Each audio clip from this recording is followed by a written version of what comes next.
Hola a todos, soy Sabrina Tórtora, bienvenidos a Preguntas Incómodas. Hoy tenemos un capítulo muy especial porque queremos hacer una crítica tanto a la izquierda como a la derecha. Y para ello tenemos de invitada nada más y nada menos que a Roxana Kramer, quien es licenciada en Filosofía y doctora en Ciencias Sociales. Y además, como ya saben, tiene su canal de YouTube. Lo pueden buscar por su nombre, se lo dejamos en la descripción de todas maneras. Roxana Kramer, bienvenida, Roxana. Gracias por la invitación, Sabrina. Es un gusto estar aquí. Me encanta tu canal, me encanta Preguntas Incómodas, un canal escéptico, así que es un verdadero gusto poder hacer algo juntas. Hace rato que queríamos, pero finalmente se dio.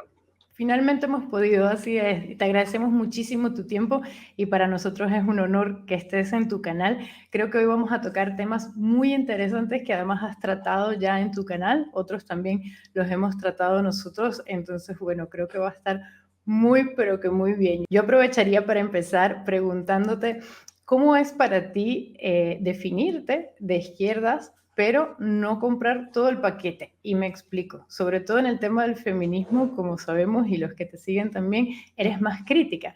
Y para algunos, no digo para todos, pero sobre todo en redes sociales donde todo es blanco y negro, pues se tiende a ver cómo puede ser que esta persona profese por la izquierda y en este punto, pues digamos que no diga el típico discurso que se espera de una persona de izquierda. ¿Cómo lo has vivido tú? ¿Cómo vives esa crítica desde adentro? Yo siempre digo que la filosofía no está para conformar a la gente, que para eso está el chocolate y ni siquiera le gusta a todo el mundo. Si hay gente que encuentra molestas algunas de mis afirmaciones, yo creo que esa es una buena señal, no formar parte de una tribu, por lo menos me parece que es una buena disposición filosófica, después se verá si tengo razón o no en lo que digo, pero no soy viuda de ninguna tribu, de ningún filósofo. En la filosofía se da mucho esto de una persona que dedica toda su vida, no sé, a estudiar Marx y no critica absolutamente nada a Marx, o toda su vida a estudiar Mises y no critica absolutamente nada de Mises, para entrar en tema. Bueno, no, yo no soy viuda de ningún autor y entonces mi proyecto como filósofa siempre ha sido el escepticismo, o por lo menos a partir de cierto momento empezó a ser el escepticismo, tomar un tema, tratar de ver qué respaldo empírico puede tener, qué marcos teóricos lo pueden nutrir y a partir de ahí investigar. Y en general los temas que más me desafían son los contraintuitivos. Mi tesis de doctorado fue sobre los automóviles y la gran cantidad de muertes que generan aún en los países en los que se respetan las señales de tránsito, un tema muy contraintuitivo, todavía salgo con ese tema y parece un perro verde. Y bueno, fueron distintos temas en distintos libros, en 7 libros que publiqué, y ahora el último fue el del feminismo, pero no es que yo de ahora me voy a convertir en una crítica del feminismo de acá el resto de la vida, sí trato de seguir algunos temas, pero lo cierto es que publiqué un libro, El patriarcado no existe más, de 500 páginas, y bueno, ya creo que agoté ahí un montón de cuestiones, no todas las cuestiones que uno puede abordar, pero sí muchas que me parecían importantes. Me parece que es el libro más ambicioso en cuanto a temas, porque tiene una parte de biología, una parte en la que refiere un poco a la política, y ahora el libro que estoy escribiendo es justamente un libro de crítica con el tema de la política, la derecha como foco. Las magufadas de la derecha se enojan cuando digo magufadas porque creen que refiere solamente a la astrología y ese tipo de cosas, pero bueno, y también voy a criticar a la izquierda, por eso también el tema de este directo. Y ha estado genial que propusieras el tema porque la verdad es que creo que da para mucho. Y en ese sentido, bueno, nos hemos propuesto no ser tan ambiciosas porque si bien hay muchísimos temas que tocar, pues bueno, vamos a intentarlo, vamos a intentar hacer un De a resumen. poco. Has dado en el clavo con el comentario que hiciste y es que es interesante poder ver no solo la paja en el ojo ajeno, sino en el tuyo también, porque llama mucho la atención cuando se critica un aspecto, bien sea económico, bien sea político, de la otra facción, del otro eje, de la otra parte del eje del espectro, pues que de repente omites las cosas malas que se están haciendo de tu lado. Y eso es súper interesante, lo vemos muchísimo en redes sociales. Además, llama mucho la atención cómo se lleva a cabo el debate político en redes sociales. Yo creo, en lo personal, que hay muchísima polarización. Si no estás de acuerdo con una cosa, automáticamente eres de la facción contraria. No hay zonas grises, no hay detalles, no se puede entrar en detalles, todo es blanco y negro y sobre todo hay mucha confrontación. mucho enfrentamiento y mucha polarización. Entonces creo que espacios como estos son más que necesarios hoy en día, no porque vayamos a decir la verdad, estas son las cosas buenas y malas de la izquierda y de la derecha, por supuesto, aquí hay muchísimas maneras de analizarlo y puntos de vista, pero esa es la idea, que nos puedan acompañar también por el chat, irnos diciendo qué les parece, y bueno, empecemos por los ideales en los que se basan tanto la izquierda como la derecha. Por un lado, el ideal de libertad y el individualismo, ¿no? Que hablábamos que tiene más la derecha, y por otra parte, ese ideal más colectivo, más social que tiene la izquierda.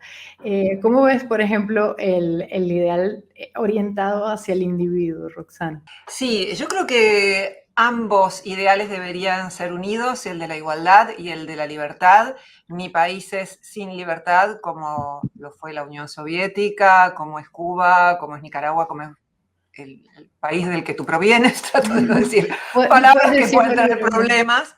No te preocupes. No sé si se puede decir. No, tengo un lenguaje totalmente. aparte para hablar en YouTube. No te preocupes, un metalenguaje. Yo considero Bueno, que en Venezuela en ese este momento país, hay una dictadura, así que claro, bueno, por mi él, parte. como si fuera Dios. Él, y por otra parte, tampoco me gusta el sistema en el que vivimos, el sistema capitalista. Después podemos entrar en detalle, donde creo que el problema de la igualdad está comprometido, pero hay primero que desambiguar la palabra igualdad. El otro día escuchaba un debate y alguien le decía a un liberal, bueno, la libertad es cartón pintado si no hay igualdad de oportunidades, que también es un ideal que podemos cuestionar, pero por lo menos, por lo bajo, que haya igualdad de oportunidades. Y lo que respondía el liberal es, bueno, pero no somos todos iguales, algunos son miopes, otros no. Bueno, cuando la izquierda habla de igualdad, habla de una relación social, no habla de características físicas, puede ser algo que se derive después en una desventaja social, pero en principio se habla de otro tipo de igualdad, y tampoco que yo conozca ninguna persona de izquierda defiende una igualdad en el sentido milimétrico, o sea, Absoluto. todos tenemos que tener la misma casa, no, esa es otra confusión, no, para nada. La idea de igualdad tiene más que ver con que las desigualdades no superen cierto umbral, porque hay diversos estudios, el último de ellos, el de Torres García del 2019, que muestran que superado cierto umbral de desigualdad absoluta, que es desigualdad de ingresos, la relativa es comparando cuánto ganan unos y cuánto ganan otros, hay más homicidios, hay más adversatividad social, hay más conflicto. Sí, Sí. y el individualismo, ¿no? Que lo que comentábamos, pues no somos sociedades, no estamos aislados. El ejemplo que tú ponías me encantó, de que no somos células, o sea, sería como analizar una Sí, persona como sí, células, y no, claro. somos un todo, ¿no? Un contexto, Claro, desde el vivimos punto en de contexto. vista ontológico, que es la disciplina, la filosofía que estudia todo lo que es, está, por un lado, la perspectiva de la izquierda, que es holista, solo existe el todo, y el ejemplo que muchas veces dan es, bueno, primero está la sociedad, después nace el individuo. Bueno, eso es cierto, pero está el todo a nivel ontológico, que, repito, es el nivel de todo lo que existe, y está también la parte, está también el individuo. Creo que no es lo mismo individualismo que individuo. La posibilidad de defender los derechos del individuo es la posibilidad de hacer lo que uno quiera de la propia vida, siempre y cuando no moleste al vecino. Ese es un gran ideal ilustrado, y el problema que tiene, por ejemplo, el comunismo de regla, el comunismo en general, las personas comunistas que yo escucho argumentar, es que creen que solo existe el todo. Eso tiene consecuencias prácticas muy puntuales. Yo he escuchado que admiten solo la interrupción voluntaria del embarazo si el Estado necesita menos personas. Bueno, a mí me parece inadmisible que los derechos individuales sean avasallados de esa forma, y no creo que defenderlos en ese caso sea un ejemplo de individualismo. Y del otro lado tenemos el individualismo metodológico que siguen los libertarios de derecha, de Mises en su libro La acción humana y muchos otros, que desconoce que existe el todo. Por ejemplo, no existen las clases sociales para esta perspectiva de derecha, cuando existen ambas cosas. La perspectiva que yo adopto es la de Mario Bunge, que dice que por un lado está el todo, por el otro lado están las partes, y las partes y el todo tienen propiedades que no tiene el otro. Por ejemplo, uno puede predicar de las clases sociales cosas que no se pueden decir de un individuo. Ambas existen y ambas nos permiten conocer la realidad. Y además hay algo que a mí me molesta en particular, y no solo sé si es desde el punto de vista de la comunicación, que es la libertad de expresión. Hoy en día se confunde mucho lo que significa el ideal de libertad, y tú lo has dicho, la libertad de uno termina donde empieza la del otro. Entonces, por ejemplo, todo este debate que hay ahora alrededor de Twitter, de que Elon Musk dice que ahora sí va a haber libertad de expresión.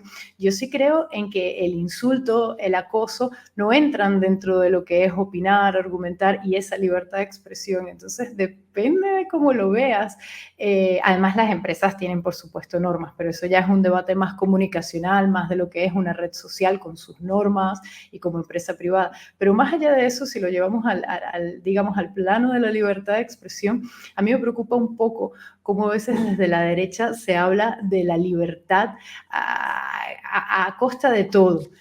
Puede pasar por encima de otros derechos incluso, y además encima de la libertad de expresión de otros. Entonces, esa idea de libertad a toda costa a mí me hace ruido, que no significa en lo absoluto, y justamente por lo de la polarización quiero hacer esta aclaratoria, no significa en lo absoluto que yo quiera una dictadura, que nadie pueda dar su No, para opinión, nada, que para todos nada. tenemos que opinar lo mismo, en lo absoluto.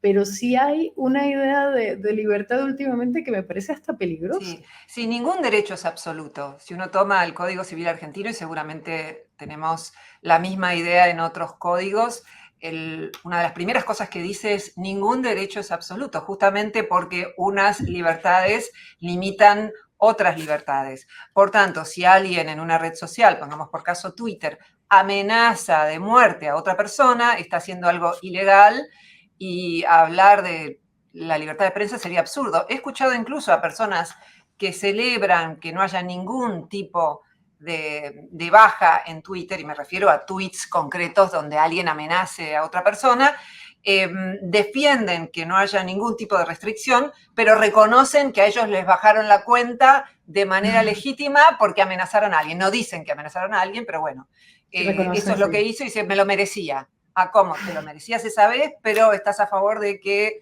nunca se borre un tuit de alguien que está amenazando de muerte a otro. Entonces, con estas cosas pasa como tantas otras. Cuando bajamos a los ejemplos, Sí. se vuelve mucho más difícil de sostener, pero bueno, algunos lo que argumentan es, bueno, que lo amenace y después en tal caso se hará un juicio, juicio que la mayor parte de las veces las personas no hacen, porque encima que te están amenazando de muerte, hacer un juicio a una persona que está en otro país por ahí no es tan fácil. De modo que, bueno, es un tema como para otro video porque es bien No, y complejo. Hay porque algunos fallos judiciales interesantes y cómo va evolucionando la jurisprudencia. Por ejemplo, acá en la Argentina se había logrado poner un límite a la libertad de expresión porque al ex presidente de la Unión Cívica Radical, uno de los grandes partidos políticos argentinos, le habían sacado una foto moribundo y lo habían publicado en el diario.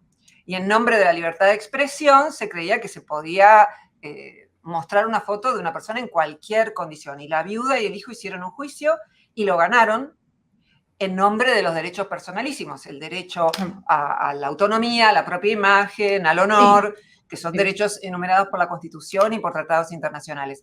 Y después fue evolucionando la jurisprudencia y hay un caso bastante conocido que es el caso Fontevecchia, que llegó incluso a cortes internacionales, en donde una editorial publicó que el expresidente Menem tenía un hijo no reconocido.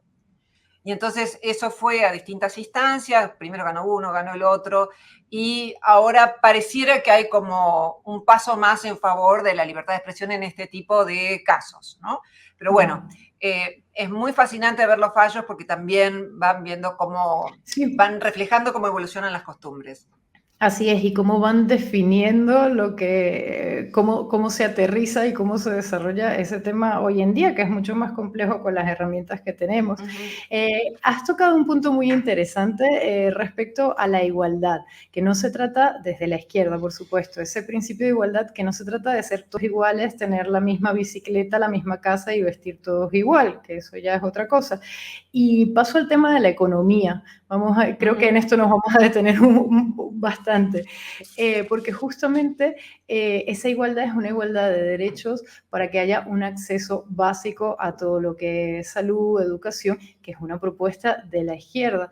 Empecemos por criticar la derecha, que en el sentido de que la brecha la desigualdad, que además, como sabemos, está ligada al capitalismo, si bien el discurso en principio es que todos tenemos iguales oportunidades en un sistema capitalista, eso se ha demostrado pues que es falso y ahora podemos empezarlo a desarrollar porque esto da para mucho, pero en principio que esa desigualdad es también la causa de otros problemas, y ya me pongo más específica en nuestra región, de la violencia, de la impunidad, de la corrupción, digamos que son todos temas que están enmarañados, que están relacionados entre sí y que tienen una causa importante en esa desigualdad. Entonces, empecemos por hablar de Bueno, empecemos capitalismo y por la parte económica. sí. Uno de los primeros argumentos que suele esgrimir un liberal es que los países a los que les va mejor en términos económicos son los que están ubicados en la parte superior del índice de libertad económica publicado por Heritage. Y cuando uno analiza en detalle cómo se articuló ese índice, lo que ve es que se mezclan cuestiones institucionales como percepción de la corrupción, cuestiones que no tienen absolutamente nada que ver con lo económico. Entonces, claro, si mezclamos todo en un mismo balde y después ponemos, como he escuchado a algunos liberales, de modelo a Noruega, que tiene un estado de bienestar bastante grande, por más que pueda tener algunas características particulares, por más que sea fácil abrir una empresa o algunas otras cuestiones, bueno, la verdad que no estamos siendo muy coherentes con el modelo que proponemos, porque si algo no es Noruega, es un modelo de Estado mínimo como el que ellos propugnan. Y Noruega forma parte de esos países de mayor libertad económica, es un término que le pone Heritage, que es una fundación que Sí, banca a políticos y militancias de derecha. O sea, yo voy a recurrir digamos, al que haga la estadística a partir de mi propia ideología. Convendría que uno sí. apelara a instituciones más neutrales, lo que es muy difícil porque sin duda todos partimos de alguna perspectiva ideológica. Perdón que te interrumpa porque vi que toman en cuenta como 12 factores, pero eso ya, digamos, esa metodología sería incluso discutible, ¿cierto? Para Si uno calcular. quiere medir la cuestión económica, tiene que concentrarse en la cuestión económica, dueños de los medios de producción, cuán Sí. libre es ese mercado, si ese Estado no es proteccionista. Por tanto, bueno, ese es uno de los puntos.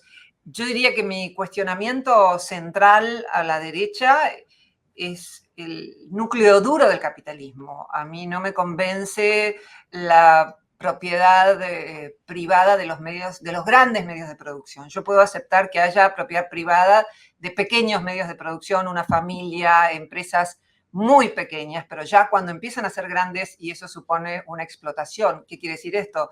Quiere decir que el trabajador produce mucho más dinero que el que recibe. Yo creo que ese es, como han dicho otros antes, el último resabio de la esclavitud. Creo que la cooperativa es la forma más democrática de organizar el trabajo. Quienes quieran leer un poco más sobre esto, recomiendo el libro Democracy at Work, Democracia en el Trabajo, del economista Richard Wolff, que lo pueden encontrar también, tiene un canal de YouTube, está en Twitter y tiene una producción muy interesante, es un economista de la Universidad de Harvard, y él propone una práctica que ya existe en la Argentina. Hay muchas cooperativas que funcionan democráticamente. En Italia hay muchísimas y en muchos otros países Acá. también. También el tema es extender esa forma de producción, promoverla y que las empresas estratégicas, transporte, luz, gas, etcétera, podemos discutir cuáles son las estratégicas, pero eso es parte de otro debate, sí sean de propiedad pública, ¿no? Y yo diría que una de mis críticas políticas, aunque ahora vuelvo a la economía, que llega tanto a la derecha como a la izquierda, es la de la existencia de políticos profesionales. Yo creo que hay bastante evidencia en psicología y en política también de que las personas que hacen de su profesión la política, en promedio, cuando están mucho tiempo, tienden a abusar.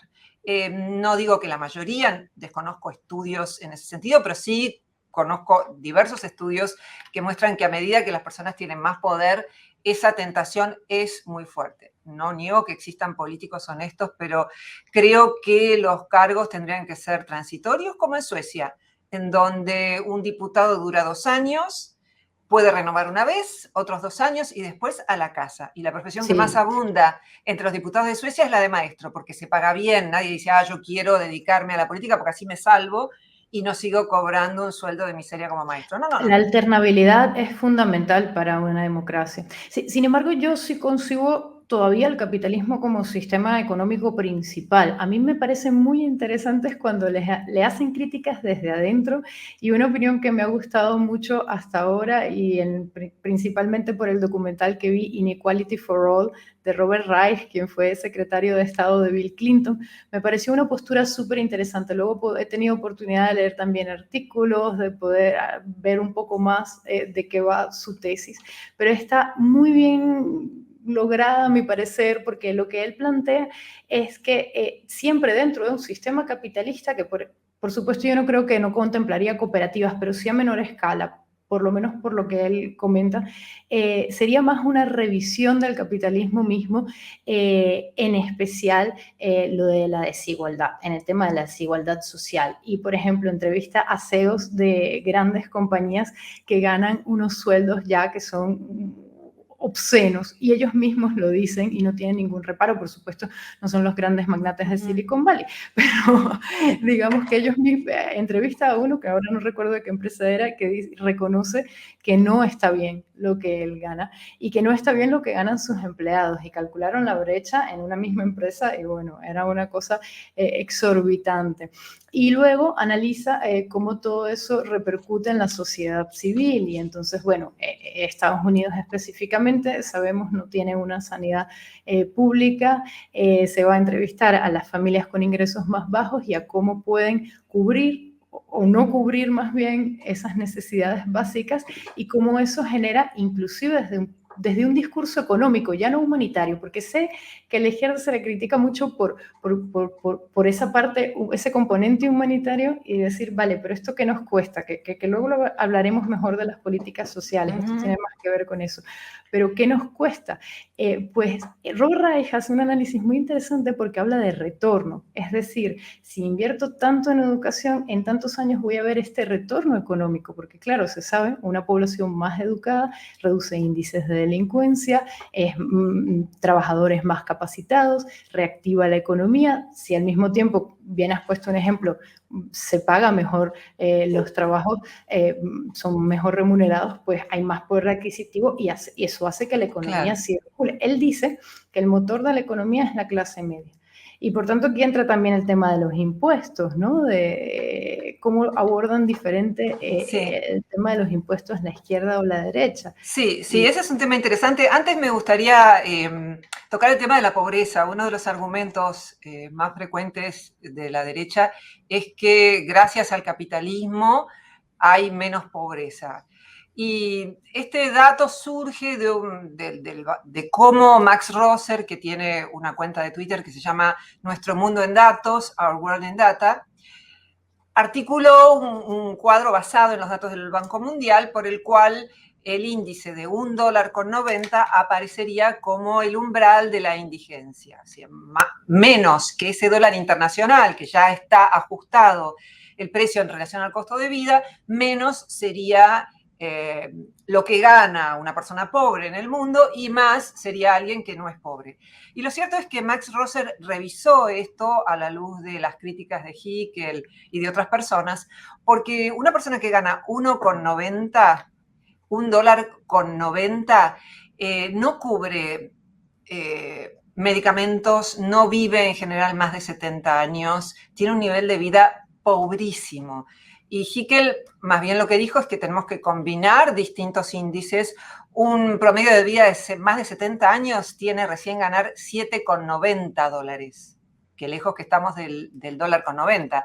Y la economía que más sacó a personas de la pobreza y que influye en ese y determina ese gráfico es China, que es un sistema mixto, una mezcla de comunismo y capitalismo salvaje, si ustedes quieren. Sí, ambas cosas, con lo peor de los dos mundos, diría yo también, reconociéndole a China también muchos avances. China es como otro tema, para abordar. Pero la Cuando cuestión es dices que es capitalismo falso. salvaje, me viene un tic porque era el lenguaje de Hugo Chávez y es como, pero sí, sí, Perdón, no, no te jamás preocupes, volveré a decir capitalismo salvaje. te sigo Si, perfectamente. si digo vos, pone una campanita que suene y yo me retracto.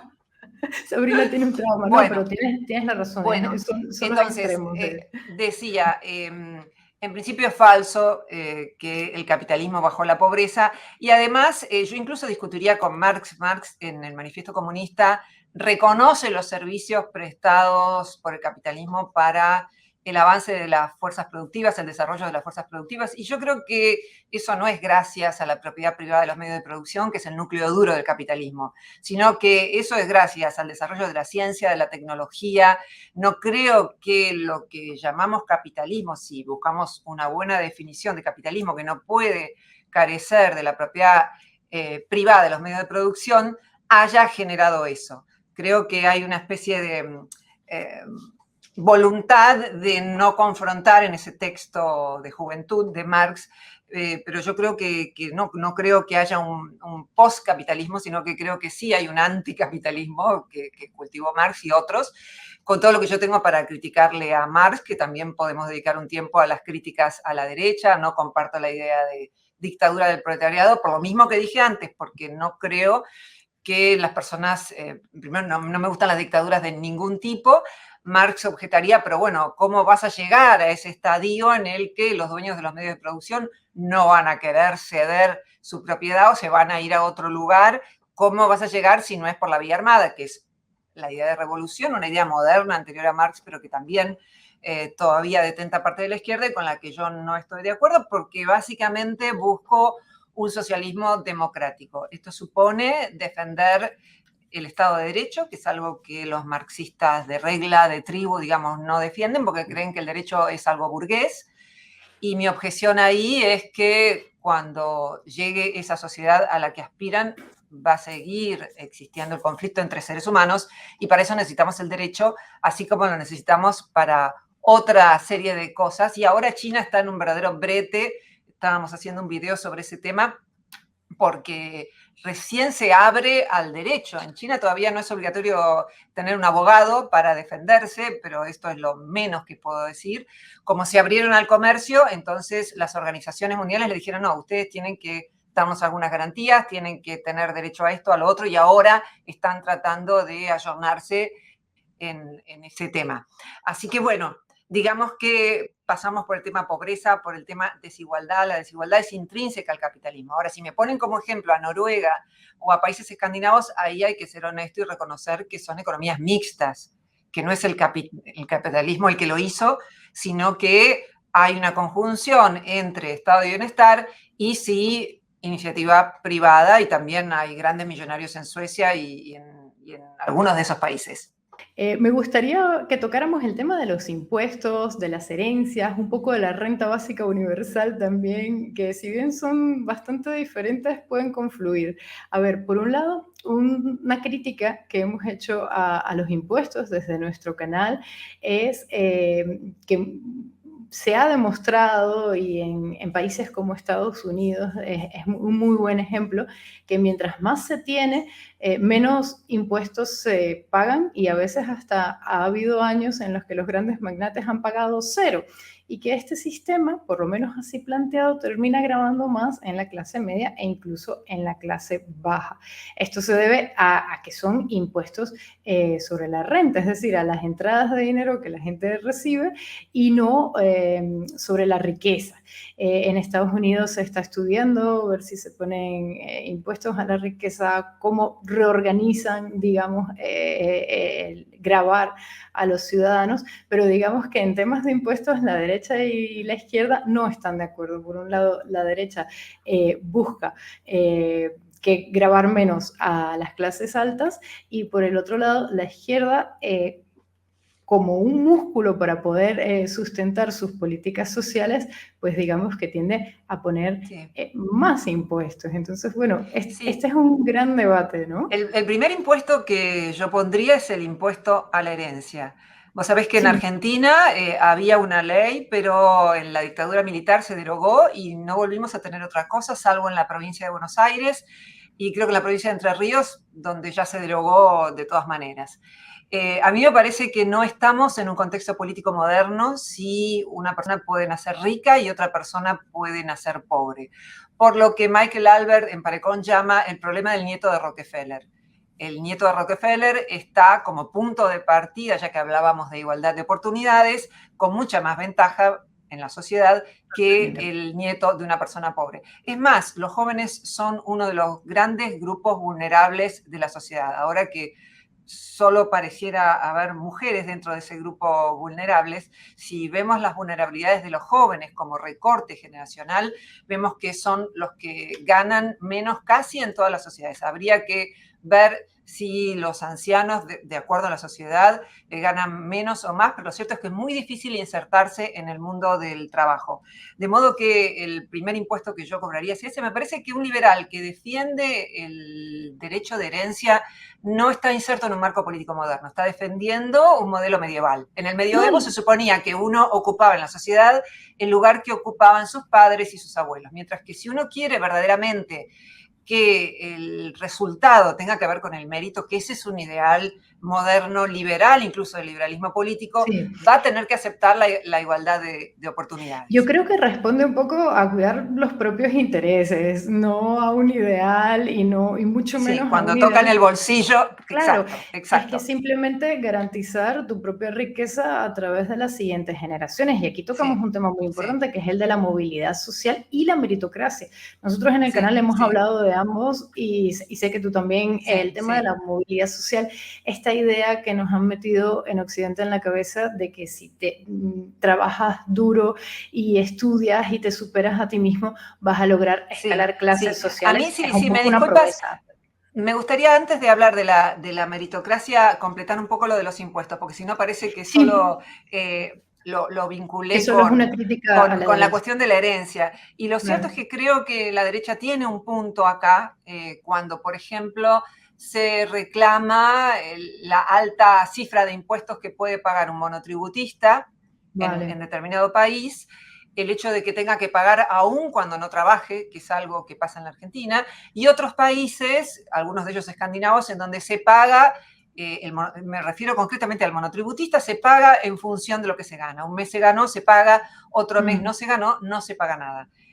¿Cómo se mantiene la obra social? Bueno, habrá que ver cómo hacen estos países, pero creo que también es importante que los impuestos verdaderamente sean graduales, y eso se vuelve muy difícil en sociedades con alta inflación como la Argentina, porque significa que permanentemente el piso está subiendo y el gran impuesto que se cobra en la Argentina es la inflación, y quienes lo pagan son en general los pobres. Entonces, bueno, eso es un problema, y me parece que habría que escuchar argumentos por parte de ambos. Es más, yo soy alguien de izquierda, pero hay temas que propone la derecha que me parecen muy atendibles y que comparto y que los defiendo, y no me importa si se les pone la etiqueta derecha o izquierda. Un ejemplo podría ser el tema de la corrección política, el hecho de que ya está todo el mundo tan susceptible que no se puede decir nada. O sea, la libertad de expresión es un reclamo tradicional de la derecha que yo apoyo. Y este tema de los impuestos que menciono también.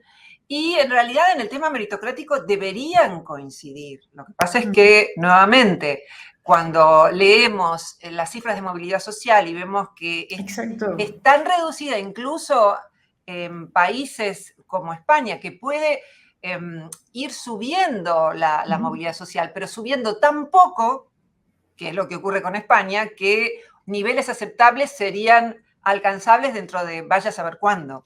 Sí, de varias generaciones, y bueno, en Latinoamérica pueden ser hasta 6, 8 generaciones. En una crisis vamos para abajo de nuevo, como es el caso ahora con la crisis sanitaria, ¿no? Es que creo que se hace a veces un discurso muy del hombre que se crea a sí mismo, que gracias a sus méritos puede lograr, y a veces estas historias inspiracionales pasa dos cosas. Una, puede que sean una excepción, de verdad, y no podemos, eso es cherry picking, lo sabemos, no podemos partir de una excepción para hablar de un todo.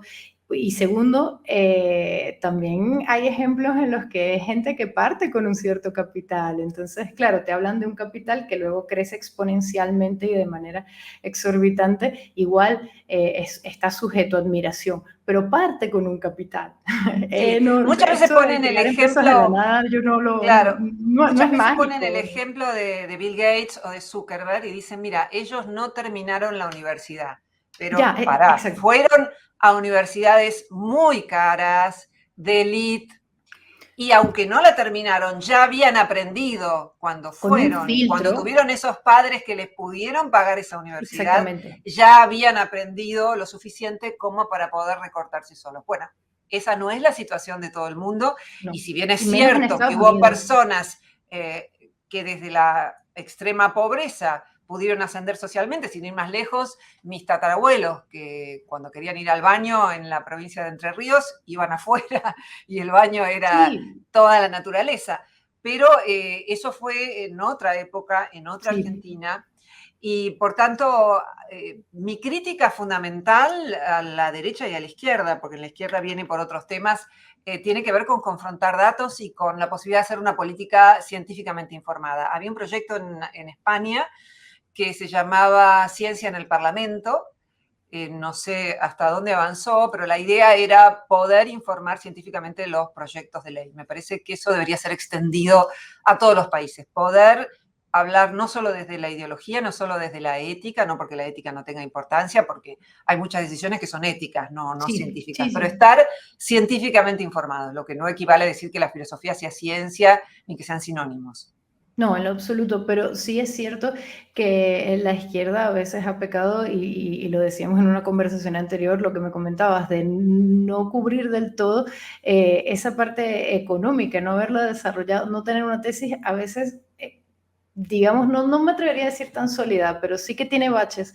Y hay países en los que en ciertos momentos se necesitan gobiernos de derecha, por lo menos para salir de crisis en momentos puntuales de la historia. Yo sí lo veo bien. Digamos que en economía es donde Por ejemplo, más simpatizo. El ejemplo de España en la crisis del 2008, a mí me parece que la derecha apretó bastante la cintura y pudo llevar adelante la economía. Ahora bien, a largo plazo se quedaron un poco algunas costumbres de esa apretada. Sobre todo donde más lo vi fue en el ámbito laboral, contratos precarios, temporales, digamos, medidas que en el momento para paliar las cifras de macroeconomía podían servir, pero que a la claro, larga pero eran ese no malas es un argumento costumbres a menor largo que a plazo. largo plazo las políticas no resulten No, deseables. Acá pero en la tiene que ser Argentina, Menem autosustentable, cortó la por supuesto. inflación, por ejemplo.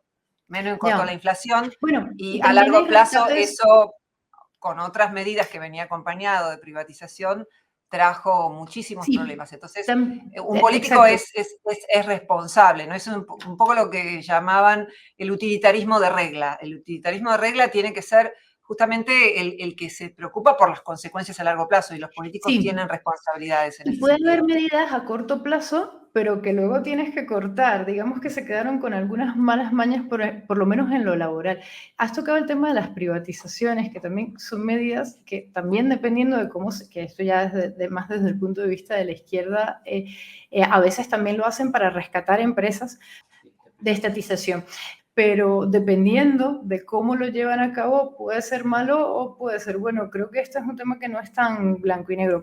Pongo el ejemplo de Venezuela con toda la conciencia de que Venezuela es una excepción, en el sentido de que, bueno, no todos los gobiernos en este momento y no todas las economías son las venezolanas, pero bueno, el gobierno de Venezuela se dice de izquierda.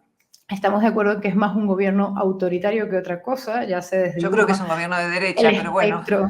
podemos discutirlo en otro momento. Sí, no, y eso también De da para derecha y es bastante capitalista, porque es sí, una yo aberración. no El diría que es punto un es, gobierno de izquierda.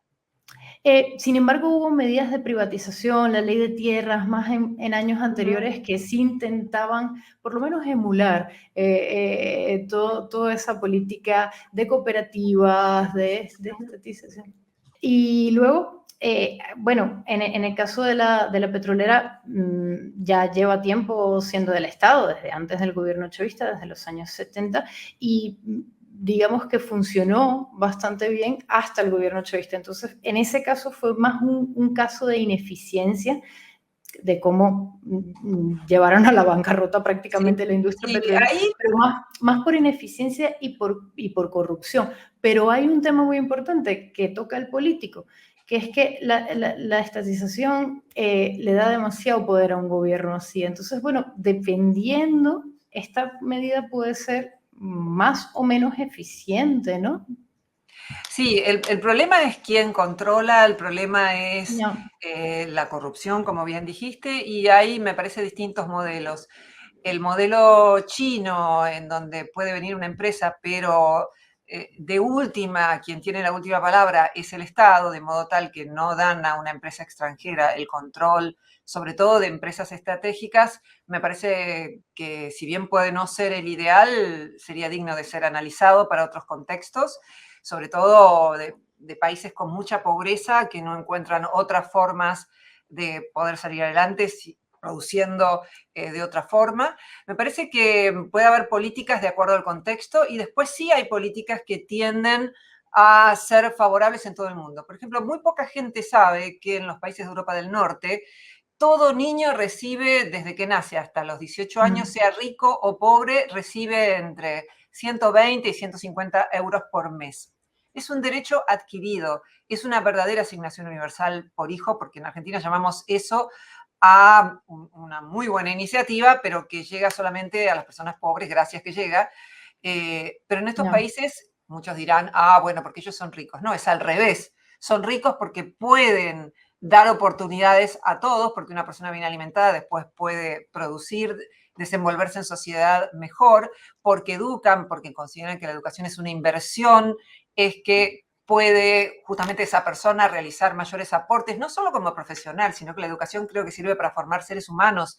De modo Sí, que el huevo o la gallina, esto también se plantea sí, en sí, sí, tal relación cual. a la izquierda y a la derecha. Pasa con la renta básica universal, un poco el mismo razonamiento. Digamos que le inyectas a las personas esa cantidad de dinero para que fluya mejor la economía y luego tenga un retorno, no verlo solo como un gasto, sino como un retorno económico también, pero que también toca el tema, digamos, ya del ser humano. A mí me gusta mucho la opinión de Robert Reich con ese, del tema del retorno. O sea, me parece interesante que cuando desde la derecha se abordan los temas como solo costo o beneficio, pues también se pueden argumentar, porque para un tema más humanitario también se pueden argumentar estas cuestiones, es decir, reducir a futuro índices de violencia, o sea, una política más bien de prevención, no de reducción a futuro, parece Minority Report, una política de prevención a través de la educación, se ha demostrado que estas cosas funcionan, Sí, entonces digamos sí. que saneas la sociedad, ¿no? Lo que no ayuda es que los políticos, nuevamente, no están científicamente informados. Y te voy a contar una anécdota. En el año 2007, yo había escrito una columna en el diario argentino La Nación sobre la correlación entre desigualdad y violencia, y me llamó el que era ministro de Seguridad en ese momento, Julio Alac, y me dijo, a ver, ¿cuáles son esos estudios de los que usted está hablando? No tenía la menor idea, y algunos de esos estudios eran internacionales y otros habían ganado premios en la propia Argentina. Es decir, hay una desconexión entre el campo científico, que es en parte responsabilidad también de los científicos, de que no hay un canal de comunicación, y la esfera política. Y a partir de ahí, bueno, digamos que se interesó, pero es una situación como aislada, y eso después tuvo una derivación práctica muy buena, pero yo no formé parte del gobierno ni milito Pero, en el peronismo, pero pero lo ese fue sugeriste. como una evidencia Sí, de alguien que sinceramente y honestamente quería saber, pero que no tenía la menor idea, y era una cuestión que estaba muy intrínsecamente vinculada con su cargo. Yo sí estoy a favor de la renta básica, que lo mencionaste, sí. creo que es un ideal de la Revolución Francesa, que todo ser humano por el mero hecho de nacer tenga garantizados bienes mínimos, salud, educación, después si se quiere comprar el televisor, tendrá que trabajar.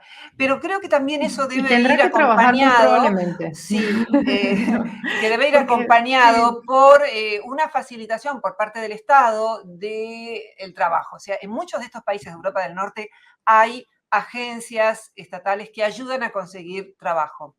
Y a mí me convence bastante ese seguro de desempleo que no cesa, a lo sumo baja un poco el monto. Es un acuerdo que se hizo en toda la Unión Europea, lo tienen casi todos los países europeos, por Así el es. cual alguien se queda sin trabajo y tiene cada 15 días que ir a reportar que buscó trabajo. Porque a mí me parece Sí. que esa parte también es importante, que alguien sepa que no se va a quedar sin dinero para comer, que no se va a quedar sin casa.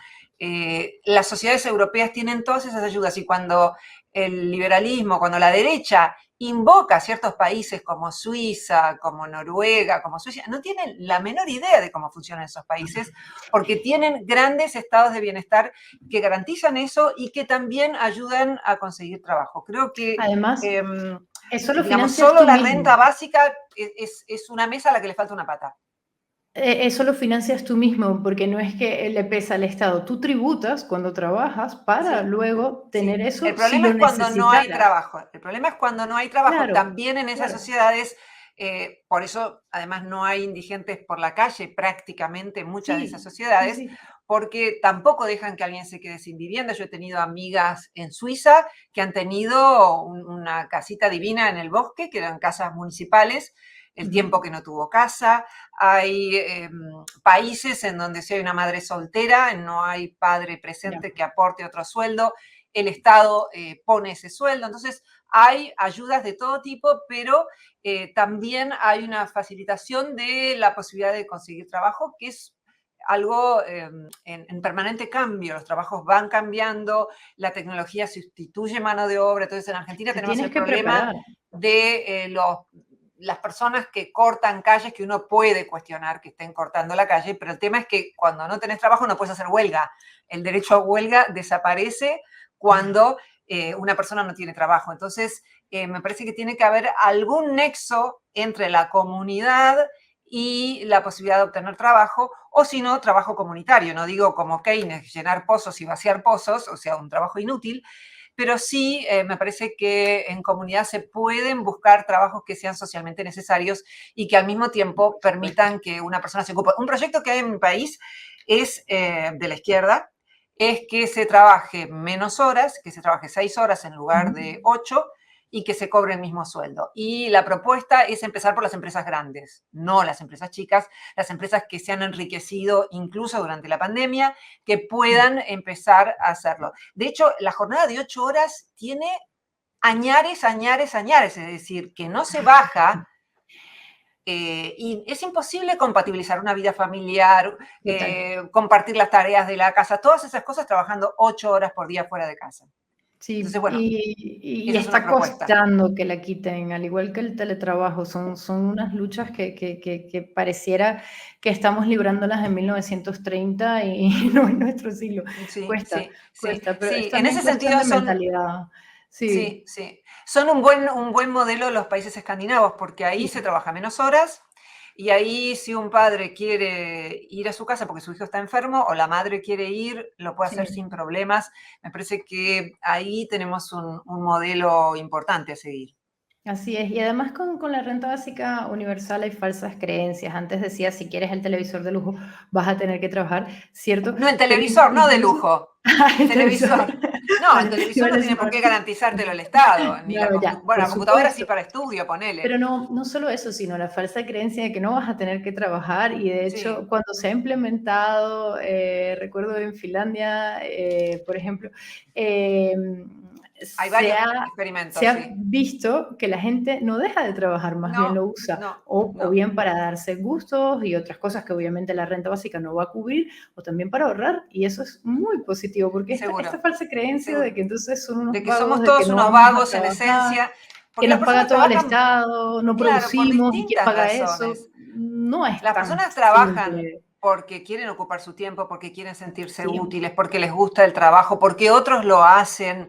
No hay una sola motivación para por trabajar. crecimiento incluso profesional, porque Ujú. incluso esto que has descrito como, bueno, estas ayudas por desempleo o incluso ya por situaciones precarias ya más a largo plazo, como lo puede ser una discapacidad severa o situaciones ya familiares de madres solteras, con, en fin, que cuadros complicados hay muchos, te da la holgura que, que quizás la holgura es una palabra un poco fuerte, pero te da un respiro para que te puedas organizar y tener mejores oportunidades, porque una persona que tiene que salir y resolverlo como sea, quizás no tenga el tiempo luego para formarse, porque lo acabas de decir, con la tecnología tenemos que capacitarnos todo el tiempo, y eso está ocurriendo, y yo no siento que ya, independientemente de la izquierda y la derecha, se esté pensando de aquí a 20 años de si estamos formando a la gente, a los trabajadores del futuro. Pero bueno, eso es otro discurso. Lo Sí, que quiero sí, decir es que sí. sí hay una necesidad, el día tiene 24 horas, tienes que trabajar, te tienes que formar, tienes que tener una vida familiar si la deseas y una vida personal, que eso, Sí. creo que, eso creo que lo queremos todos, independientemente de Uno, si uno, queramos uno de hijos los o no. proyectos que me parece interesante, y aprovecho para decir que no creo que haya un solo modelo de organización social deseable, sino que No. podría eventualmente haber varios según el contexto, según la época, Sí, y yo estoy según de se vaya acuerdo contigo en eso. experimentando, cuando se dice fracasó tal sistema. Bueno, por ahí algunas cosas fueron acertadas y otras no. ¿Por qué No. no progresaríamos o mejoraríamos o trataríamos de mejorar en ese ámbito y sí lo hacemos en otros? Porque un sistema se termine, ¿no? Por ejemplo, tomemos el sistema de las comunidades agrarias en Israel, que fueron algo así en su momento como pequeños núcleos comunistas, si vos querés, o pequeños núcleos socialistas. Y todavía muchas lo son, aunque algunos están muy volcados, son empresas capitalistas, es decir, contratan gente de afuera que viene a hacer el trabajo más duro. Pero otras todavía mantienen la modalidad anterior.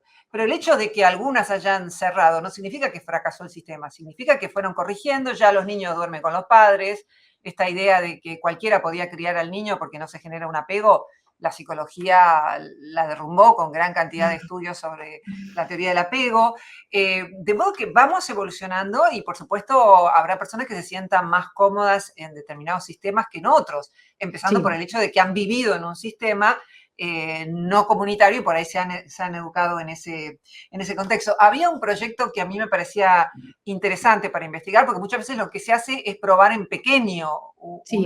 una situación social, como la renta básica, que resultó muy Sí. bien en algunos ámbitos y después se lo prueba en grande, que era dar a los jóvenes una determinada cantidad de dinero como una herencia, pero a todo el mundo igual y que no reciban otra herencia, y que esa persona pueda o montarse un pequeño emprendimiento o que pueda usarlo para comprarse su casa, o sea, que puedan partir todos de una misma línea de Ujú. largada. Son ideas, ¿no? Ideas que hay que ir seguramente discutiendo, que hay que ir ensayando, pero bueno, eso es la política. Tendría que ser algo que no proviene solamente de experimentos mentales, que es algo que yo le critico a los libertarios de derecha, se la pasan haciendo experimentos mentales y uno ve más eso que el respaldo empírico de lo que dicen. Es más, o dejan discusiones sin terminar. Yo mantuve con un liberal un debate en mi canal de YouTube y ida y vuelta con el tema de la desigualdad, y cuando presenté el último estudio ya no hubo más respuesta y hubo digamos, una respuesta por otro tema. Pero, o sea, ¿qué decís de ese estudio que muestra que la desigualdad correlaciona altamente con los homicidios? Y que correlación no es relación causal, probablemente diría alguien. Bueno, pero cuando encontrás muchos estudios que van en una misma dirección, hay una alta sospecha de que sí puede haber esa relación causal. De modo que, bueno, es muy importante estudiar cada tema respaldado por su evidencia empírica. Pasemos a las políticas sociales. Creo que ya hemos empezado a tocar el tema bastante, así que creo que ya lo podemos plantear. La izquierda, pues por su propia naturaleza, ha tenido esta lucha y hoy en día, más que nunca, me encanta que hayas mencionado la corrección política, porque muchos dicen, bueno, es que hoy la izquierda solo plantea ciertos temas, bien sea ecológicos, LGBT, feminismo, Sí. entre otros. Pero desde ya, esto es una opinión personal, esa es la parte en la que yo más comulgo con la izquierda, las políticas sociales, pero también me parece interesante este discurso, ¿no?, que mencioné antes de Robert Reich, bueno, si no tiene un retorno o si no se puede pagar, pues hay que ver, como decimos en algunos países, no sé si también en Argentina, te tienes que arropar hasta donde te alcance la cobija, ¿no? No que las políticas sociales estén tan por encima del presupuesto que, bueno, la cosa no sea viable a largo plazo, ¿no? Sí, sí.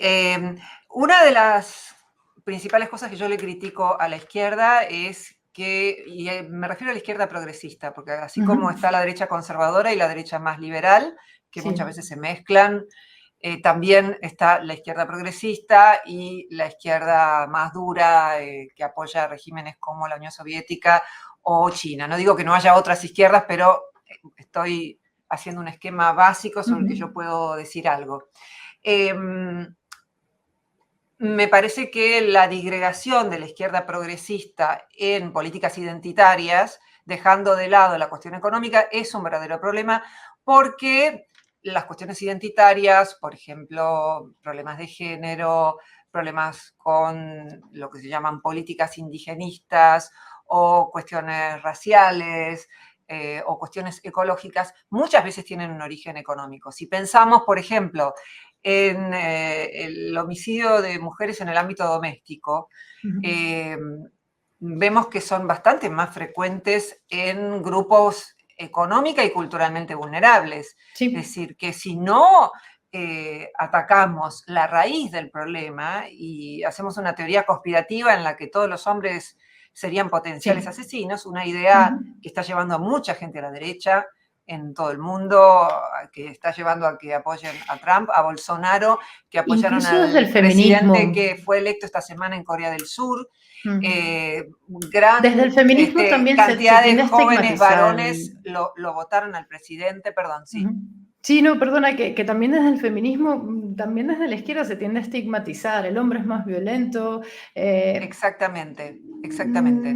Hay que analizar con pinzas. Algunas estadísticas pueden servir más bien para segregar un colectivo y no para analizar a fondo la raíz del problema. En el mundo asesinan a 9 hombres por cada mujer. Esas son cifras mundiales si sumamos el ámbito doméstico y el ámbito público. De modo que digamos, la disgregación de la política en políticas identitarias y el olvido de la economía, cosa que no es algo que haga toda la izquierda. De hecho, acá si uno toma el FIT, el Frente de Izquierda, no es que hayan olvidado, yo tengo cosas para criticarles, empezando por sus políticas poco apegadas a los datos asociadas a las cuestiones de género, pero no han abandonado la crítica a la propiedad privada de los medios de producción y ellos mantienen eso, pero en otros casos no es así. Otra cosa que yo le critico a la izquierda es que haya abrazado un marco conceptual y racional propio de autores posmodernos. La línea filosófica viene de Nietzsche, Escuela de Frankfurt. No es que yo crea que el marxismo cultural es lo que la mayor parte de la gente predica como marxismo cultural. De hecho, digo que el domingo vamos a sacar un video sobre ese tema, si logro terminar de editarlo. Pero bueno, yo critico a la izquierda, bueno, muchas gracias, yo critico a la izquierda que justamente haya abandonado ese proyecto racional basado en la ciencia ilustrado que propugnaron Marx, Engels y lo que fue, si ustedes quieren, el socialismo del siglo XIX, porque hubo otras personas, Bakunin, Proudhon, que Marx dirá que no, ellos no eran científicos, el científico soy yo, y es cierto que si uno tiene que comparar críticas al capitalismo, la verdad es que la de Marx a mí me parece muy buena, aunque no comparta las pocas ideas que dejó sobre la sociedad futura, y esa es otra cosa que le critico a la izquierda.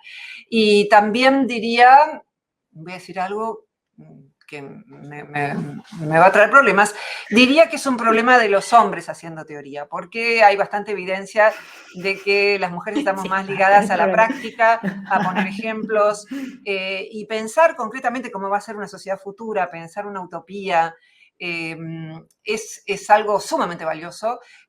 No puedo pedir que Marx hiciera más de lo que hizo, ya bastante hizo, y me parece que sus diagnósticos son hoy refrendados no solo por la izquierda, sino por la derecha. Cuando se cumplieron los 100 años del Manifiesto Comunista, hubo un montón de gente de derecha que dijo acertó en esto, la formación de creciente concentración del capital, de monopolios, de oligopolios. Hay una serie de predicciones, la ciencia consiste en predecir, que realizó muy bien. Ahora, ¿qué hacemos con la sociedad futura? Que es finalmente lo que nos importa, ¿no? Bueno, me parece que ahí hay mucho trabajo por hacer y es algo que no todas las izquierdas han realizado. Un libro que yo recomiendo y que me gusta mucho, no porque necesariamente yo crea que promueve la mejor sociedad imaginable, sino porque tiene muchas ideas y se basa en prácticas existentes. Es Parecon, Economía Participativa, escrito por Michael Albert y Robin Hanel, que son ambos economistas y politicólogos de Harvard, que cuando cayó el muro dijeron, bueno, a ver, pensemos un diseño social que que huya del comunismo y que huya del capitalismo, una tercera vía. Y lo que ellos hacen es algo así como comunas confederadas que se van subsumiendo en representantes y un estilo de democracia en la que uno tenga poder de decisión cuanto más afectado sea por las medidas. Por ejemplo, si tengo que saber qué se va a hacer en mi barrio o elegir qué obra se hace en mi barrio, por vivir acá yo tengo más poder de decisión que vos que vivís en otro lugar del mismo país. Más participativo. ¿No? Claro, se llama presupuesto participativo. En Argentina ya hay 22 ciudades con presupuestos participativos, con muy buenos resultados. A veces el problema es que la gente se desinteresa por la política, pero bueno, esa es otra cuestión, ¿no? También promueve las cooperativas, que como decía existen en muchos países. En fin, se basa en prácticas ya existentes y tiene para mí de meritorio el poder realmente diseñar en detalle y no solo líneas generales sobre una sociedad deseable, una sociedad futura con libertad y con igualdad, con ambas cosas. Volvamos un poco al tema de las políticas sociales. Ya más que políticas sociales me gustaría hablar del tema de la inmigración, si bien brevemente, pero me gustaría no dejar de tocarlo, porque, bueno, a ver, parto de lo personal, pero luego lo extrapolo. Por ser inmigrante, pues me toca, pero también he convivido mucho con otros inmigrantes, sobre todo de otros países. Y bueno, en Europa esto actualmente es todo un tema, pero bueno, no solo, obviamente en América Latina tenemos muchísima inmigración interna. Siempre se habla de la inmigración hacia Estados Unidos, que obviamente es uno de los flujos migratorios principales, pero también hay inmigración dentro de la región, que bueno, varía según las décadas si se van a un país o a otro, dependiendo de que también esté ese país. Pero desde mi punto de vista, yo ahí sí no concuerdo mucho con algunas políticas de derecha que ven la inmigración solo como un problema. De hecho, me han gustado diferentes estudios, entre ellos unos que llevó a cabo la Cruz Roja en España, en la que analizaba todo ese retorno económico que podía haber gracias a la inmigración. Hay varios temas que la inmigración resuelve, creo que es un enfoque más de izquierda en este caso, pero me pareció interesante porque, claro, hay diferentes tipos de inmigración, ¿no? Una cosa es Canadá o Australia, que son inmigraciones deseadas porque justamente necesitan gente que vaya a trabajar y entonces la organizan y ponen una serie de requisitos, un sistema por puntos que tiene Canadá, que es bastante complicado de superar. Entonces, de cierta manera, se garantizan que tienen el tema más bajo control. Pero luego hay inmigraciones que son por temas humanitarios, como o las obvias desde Afganistán, y bueno, me incluyo, no que yo haya tenido que dejar mi país en esas circunstancias, pero Venezuela entra perfectamente también en ese discurso.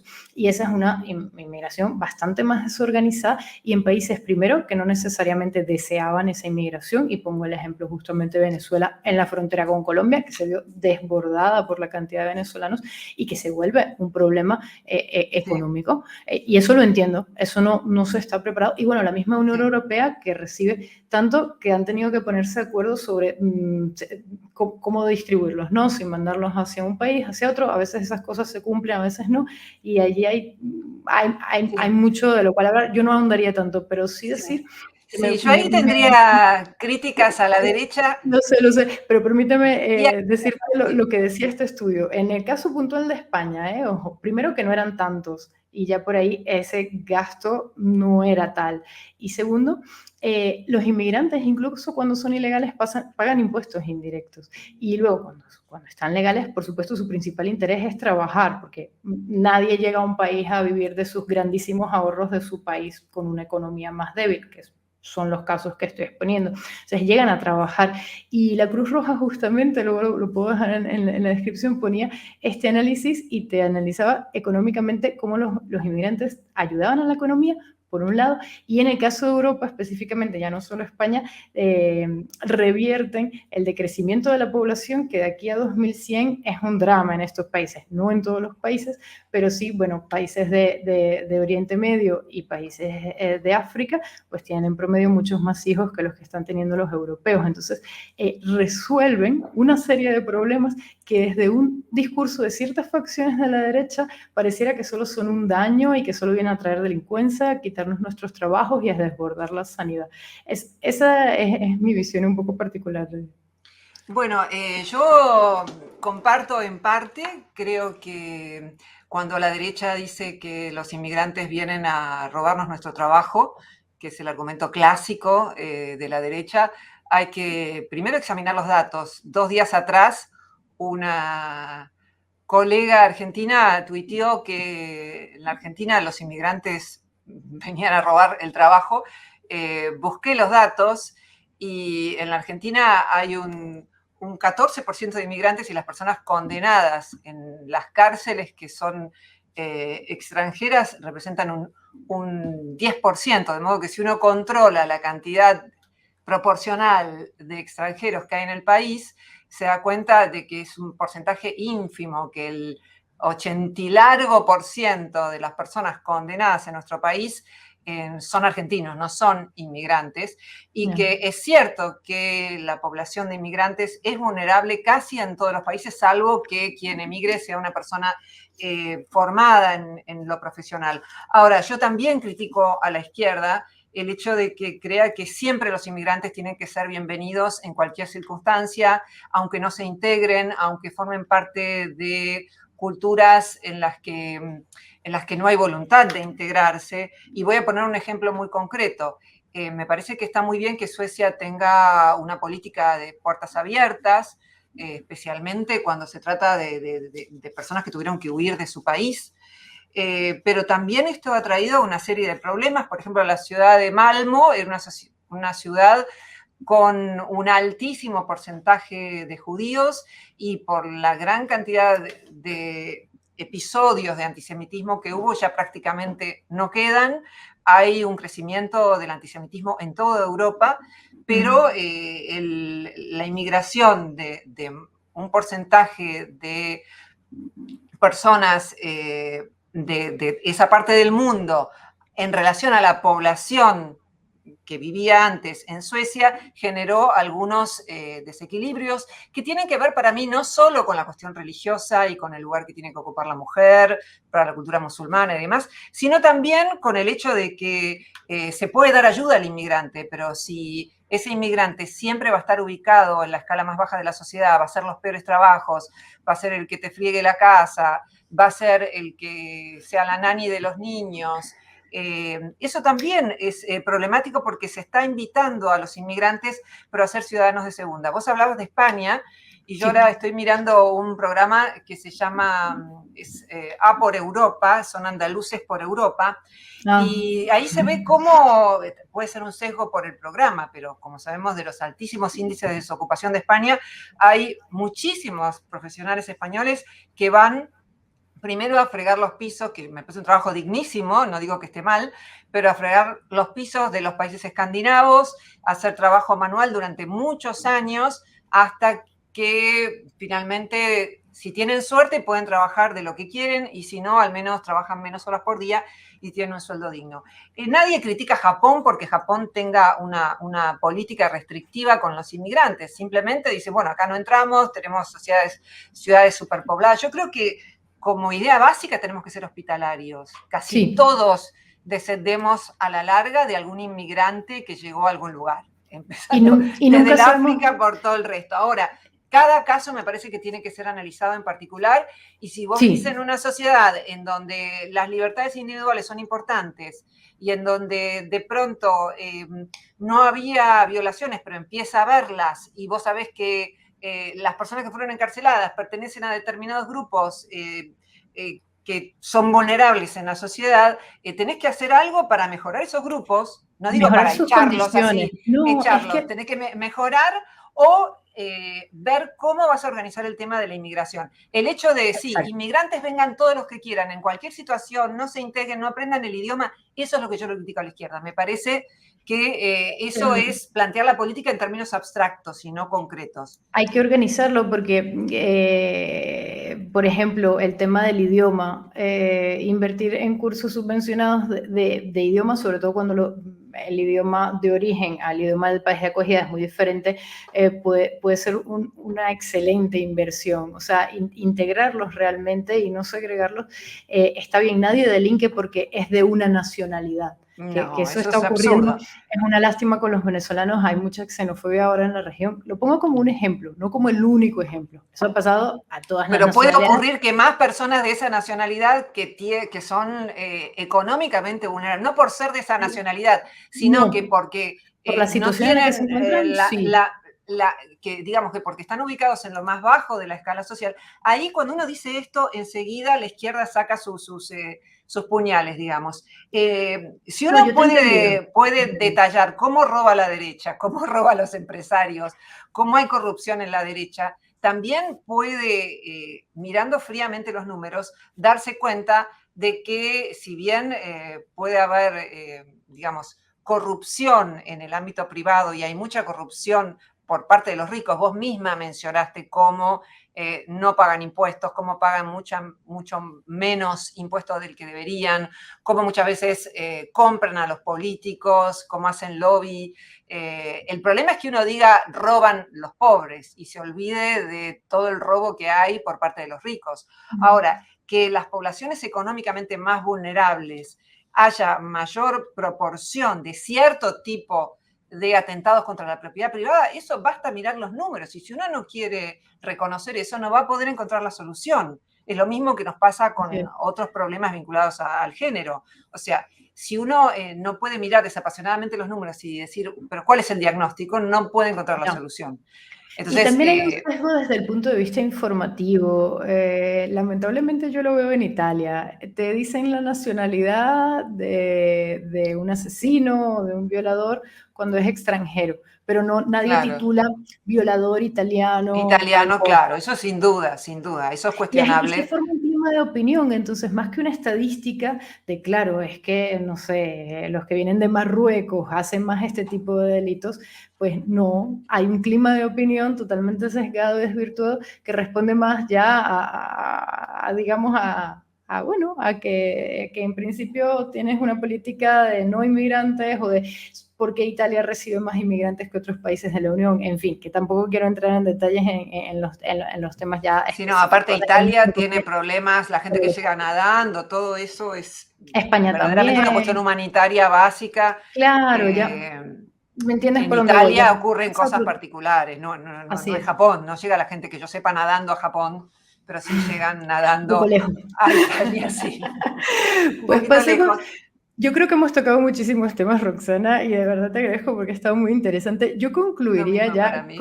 muchas gracias, con el tema de los autoritarismos, porque Ujú. a mí me llama, bueno, primero creo que en eso, pues sí, todo lo que hemos hablado hasta ahora tiene sentido en democracia, ya que una falta de libertades o un gobierno ya más bien totalitario que viole derechos humanos, ya sea de izquierda o sea de derecha, en pro quizás de otros temas, y estos discursos se están escuchando todavía en América Latina del tipo políticas de mano dura para combatir justamente la criminalidad, los asesinatos, por ejemplo, acabamos de tocar también el tema de los feminicidios, que en América Latina eso es un tema importante.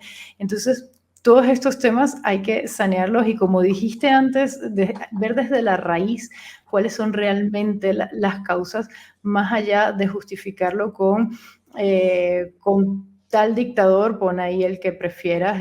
En Argentina supongo que también habrán No hecho nos algunos, faltaron. no les faltaron dictadores, con tal se estaba mejor, porque por lo menos las calles estaban limpias, había orden y no había tanto crimen ya, pero al que decidía, al que opinaba lo contrario lo torturaban. Entonces, digamos que todo lo que hemos hablado hasta ahora es válido siempre que sea en democracia, porque bueno, en el tema ya de los autoritarismos y de los totalitarismos, pues ya Sin duda. Creo que este es un punto en igual, el que coincidimos, sí. vos y yo, queremos sociedades democráticas, me parece importante decirlo. Me parece importante también plantear las condiciones de una sociedad de derecho y mejorar la estructura de nuestra legislación para ampliarla a los derechos económicos, que es como la agenda pendiente que tiene el derecho internacional y que también puede ayudar a convertir en realidad. Porque justamente el hecho de que exista una división de poderes imperfecta, pero con gran potencialidad para el cambio, debería permitir que tanto el Poder Legislativo como el Poder Judicial impulsen cambios sociales en favor de los derechos económicos. Y en Argentina ha existido, yo dice, el impulso de la ley de divorcio, no estoy hablando de un derecho económico, pero bueno, hicimos un video entero donde dimos varios ejemplos económicos en ese sentido, de personas que no tenían dónde vivir y de pronto un fallo hace que el gobierno de la Ciudad de Buenos Aires tenga que darle un techo a una persona. Bueno, eso convendría que ocurriera, como dije antes, en Suiza, un derecho adquirido, que cuando alguien no tiene dónde vivir, claramente tenga dónde hacerlo y con su familia y no necesariamente en un galpón, todos juntos, como podría ocurrir en la Ciudad de Buenos Aires. Pero bueno, en el caso de la ley de divorcio hubo un fallo que declaró inconstitucional que estuviera prohibido el divorcio y a partir de ahí los jueces sugirieron que se legislara y a partir de ahí tuvimos ley de divorcio. De modo que también la división de poderes y el Poder Judicial puede promover cambios sociales y también controlar que los derechos constitucionales sean respetados. Me parece que eso es vivir en una sociedad de derecho, donde las leyes estén escritas, donde no sean tantas que sea imposible recordar por lo menos las básicas, y en donde el nivel de conflicto se reduzca como en Holanda, que cierran cárceles, las venden a otros países. Es hermoso. Sí, esto de cerrar cárceles noticias, sí, es lo más. Lo puedo decir en tu canal, es como convertir las iglesias en cafeterías. Hay un montón teatros, divinas en Europa y en Buenos también. Aires. Sí, me da tanto placer como eso, perdón, el público no lo religioso, pero bueno, en este canal lo puedo decir. Iglesias hay muchas. Y quedan muchas todavía, y no pretendo abolirlas ni entrar con una metralleta a convertirlas en cafés, no. Más cafés. No, que espontáneamente eso ocurra, me alegra, digamos. Está muy bien, y además has dicho algo antes, y la alternancia política, porque justamente hemos estado criticando ambas tendencias, izquierda y derecha. La alternancia permite que también para momentos puntuales de la historia una beneficie más que la otra, o por la idiosincrasia, o bien sea también por el simple juego político de que alguien no se enquiste y se enrosque en el poder. Sí, y eso, algo que a mí me da placer, porque también se podrían alternar personas de izquierda de distintas perspectivas. Es muy esquemático también, y seguramente las dos lo sabemos, hablar de izquierda y derecha, pero a mí lo que me da gran alegría es que hay proyectos que fueron de izquierda en su momento y que ahora los reivindica parte de la derecha. Por ejemplo, la asignación universal por hijo fue muy discutida en su momento en la Argentina. La derecha, como siempre, decía que no, porque analogaba eso a un subsidio donde, no sé, el argumento de que los niños se convertirían en vagos seguramente no era muy bueno en ese momento, pero estaba en contra. Y ayer escuché a un liberal, a Iván Carrino, decir que él mantendría la asignación por hijo hasta tanto su modelo liberal fuera próspero. Pero eso es interesante. Eso es interesante. Por lo menos, bueno, es que eso es lo que hizo también surgir al libertarianismo de derecha. Dicen, la derecha se ha corrido demasiado hacia la izquierda, recuperemos ese estado mínimo que está en la cabeza de ellos. Yo no voy a negar que pueda existir una cosa así, me parece muy improbable. El único paraíso que tienen, todavía no está poblado, creo que queda en Italia, no me acuerdo dónde quedaba, un pequeño terruño donde quieren llevar a la práctica su modelo libertario, pero yo no voy a criticar un modelo meramente porque no exista. Lo que me parece que es muy inviable, sobre todo en los modelos anarcocapitalistas o minarquistas, que hablan solamente de seguridad, policía y tribunales y poco más, ¿no? O sea, que una ciudad no tenga bomberos, por ejemplo, no tenés una empresa privada que quiera ganar plata con los bomberos, entonces te incendia una casa y bueno, propiedad privada, resulta que no tenemos plata para bombero y entonces te incendia la casa. O sea, a poco que uno baja a la realidad, eso se vuelve ridículo. Javier Milei llegó a decir que los barrios tenían que ser privados, digamos, que si vos querés pasar por otro, algo así, digamos, Ya. ¿no? Que no, ni siquiera las calles aparecían como algo Sí, común, ¿no? urbanizaciones Si o algo sí, sí. nosotros recibimos en herencia de nuestros antepasados, son las instituciones, son las Sí. ciudades construidas, es verdaderamente la herencia de todos eso. Entonces me parece que lo que hay que hacer es perfeccionar el sistema o los sistemas que vayamos a adoptar, controlar y tratar de buscar formas más igualitarias de vivir en libertad. Juntar ambos Así es. ideales. Así es, Igualdad y Roxana. libertad. Está muy bien. Te agradecemos mucho haberte pasado por nuestro canal. Ha estado súper interesante y sé que nos hemos dejado abiertos muchísimos temas, pero bueno, Sí. La próxima en mi canal, como ya hemos dicho, el tema Muchísimas del que gracias. habíamos hablado, después lo anunciaremos si es que Está seguimos estando de genial. acuerdo. Está genial. Pero bueno, ha sido un verdadero placer, Gracias. me encanta tu canal, así que un verdadero gusto haber estado acá y dialogar contigo. Igualmente, Roxana, haberte tenido. Nos encanta además tus enfoques, cómo todos tus argumentos están respaldados por datos, pero no datos así, porque bueno, datos a lo loco, sino un discurso muy bien hilado y que además evalúa las distintas tendencias, cuáles son sus consecuencias. La verdad es que haces unos análisis que a mi modo de ver llegan muy en profundidad y son muy necesarios hoy en día y combates, también tienes tu punto escéptico de combatir que todo sea blanco y negro, porque por favor la realidad es demasiado compleja como para abordarla así, no nada más la política, la sociedad en general. Así que muchísimas gracias, Roxana. Bueno, gracias a ti. Y muchas gracias a todos por acompañarnos. Hasta la próxima.